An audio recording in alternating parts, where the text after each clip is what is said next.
खुशामदीद। आज हम एक बहुत ही दिलचस्प तहरीर को समझने की कोशिश करेंगे। ये मर्दाना सेहत के एक काफ़ी आम मसले और इसके एक रवायती इलाज के बारे में है। तो आइए देखते हैं कि इस पुराने इल्म में हमारे लिए क्या है। अच्छा, तो ये तहरीर शुरू होती है एक कह लें कि काफ़ी हैरान कुन बात से। इसमें लिखा है कि एक सेहतमंद नया शादीशुदा जोड़ा एक ही रात में 4 से 5 बार तक भी अज़दवाजी ताल्लुक़ कायम कर सकता है। अब ये सिर्फ एक सनसनीखेज दावा नहीं है, बल्कि तहरीर इस बात को एक तरह से एक मेयार के तौर पर इस्तेमाल करती है ताकि मर्दाना जिनसी सेहत और इससे जुड़े मसाइल पर बात शुरू की जा सके। तो हम इस पूरे मौजू को कैसे देखेंगे? सबसे पहले जिनसी सेहत का तारुफ, फिर मर्दाना कमज़ोरी की वजूहात और अलामात, इसके बाद एक घरेलू इलाज और इसकी तरकीब पर बात होगी, और आखिर में हम देखेंगे कि इस तहरीर का असल पैगाम क्या है। ठीक है, तो सबसे पहले बात करते हैं जिनसी सेहत के तारुफ की। देखते हैं कि तहरीर इस मौजू की बुनियाद किस तरह रखती है। चलें अब आगे बढ़ते हैं और बात करते हैं असबाब की, यानी मर्दाना कमज़ोरी की वजूहात क्या हैं, आखिर इस मसले की जड़ क्या है। देखते हैं तहरीर में क्या लिखा है। तो सवाल यह है कि इस तहरीर के मुताबिक इस कमज़ोरी की असल वजूहात क्या क्या हैं? अच्छा, तो तहरीर के मुताबिक वजूहात दो तरह की हैं।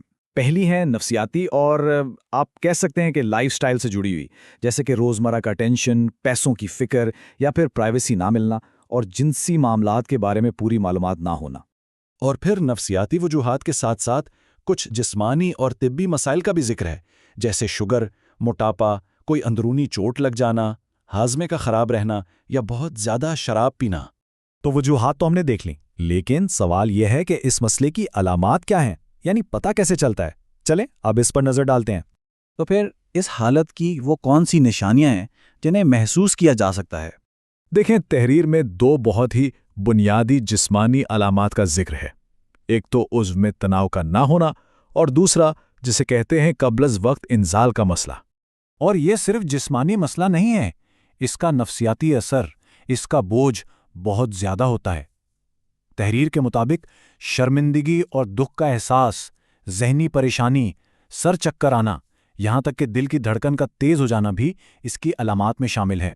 ठीक है, तो अब तक हमने मसले, इसकी वजूहात और अलामात को समझ लिया है।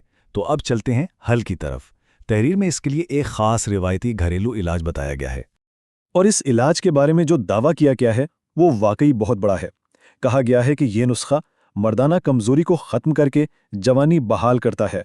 बात यहीं पर ख़त्म नहीं होती। तहरीर ये भी दावा करती है कि ये जरियान के मसले को हमेशा के लिए ख़त्म करता है, मादा मनविया को बढ़ाता और गाढ़ा करता है, खोई हुई ताकत वापस लाता है, और ये सब सिर्फ कुछ ही दिनों में। तो फिर सवाल यह है कि आखिर ये नुस्खा बनता कैसे है। चलें अब ज़रा इसके अज्जा और बनाने के तरीके पर नज़र डालते हैं। इस नुस्खे में आप यकीन करें कुल 19 मुख्तलिफ जड़ी बूटियां शामिल हैं, और सबसे दिलचस्प बात यह है कि इन सब को बिल्कुल बराबर मिकदार में लेना है, यानी हर एक चीज़ 20 ग्राम। और इसे बनाने और इस्तेमाल करने का तरीका भी बहुत आसान है। बस 2 स्टेप्स हैं। पहला, तमाम चीज़ों को पीसकर पाउडर बना लें, और दूसरा, 1 बड़ा चम्मच सुबह और 1 शाम दूध के साथ ले लें। चलें जी, अब हम आ गए हैं अपने आखिरी हिस्से पर, यानी इस तहरीर का नतीजा और इसका पैगाम। आखिर में ये तहरीर हमें क्या पैगाम देती है? तहरीर का जो इख्तिताम है वो एक तरह की अपील है, एक दरख्वास्त है। वो ये कि इस मालूमात को, इस इल्म को सिर्फ अपने तक ना रखा जाए, बल्कि दूसरों तक भी पहुंचाया जाए, ताकि उनका भी भला हो। इससे पता चलता है कि इसके पीछे एक खिदमत का जज्बा है, और इसी जज्बे को एक बहुत ही खूबसूरत कॉल से वाज़े किया गया है। खैरुन्नासी मन यनफ़उन्नास, यानी बेहतरीन लोग वो हैं जो दूसरे लोगों को फ़ायदा पहुंचाते हैं। वाकई ये एक जुमला इस पूरी तहरीर की रूह है। तो ये सब जानने के बाद एक बड़ा सवाल जहन में आता है कि आज की इस जदीद दुनिया में हमारा ये रिवायती इल्म, ये पुराने नुस्खे ज़ाती सेहत के मसाइल को हल करने में कितना अहम किरदार अदा कर सकते हैं। ये एक सोचने वाली बात है।